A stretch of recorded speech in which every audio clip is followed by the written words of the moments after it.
এই হাদিসটির প্রেমে পড়ে গেছি, তো আপনারাও শুনে যান। আপনি যখন নিজের ঘরে নীরবে কান্না করবেন, আল্লাহ তখন ফেরেশতাদের উদ্দেশ্য করে বলেন, কোন জিনিস আমার এই বান্দার চোখে পানি আনলো? ফেরেশতাগণ বলেন, আপনার বান্দা সুখে নেই, আপনার বান্দা অনেকদিন হাসেনি। এই বলে ফেরেশতাগণ কান্না করতে থাকেন এবং আল্লাহকে বলেন, হে আমার রব, আপনি তো জানেন আপনার এই বান্দার হৃদয়ে কি রয়েছে, অতএব আপনি তার জন্য সবকিছু সহজ করে দিন।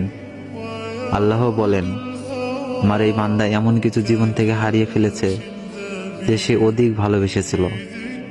অতএব আল্লাহ বলেন, আমি শপথ করছি, আমার বান্দা যা তার জীবন থেকে হারিয়েছে তার চেয়ে উত্তম জিনিস আমি তাকে এনে দিব, যা দেখে দুনিয়া ও আখিরাতে সবাই বিস্মিত হবে।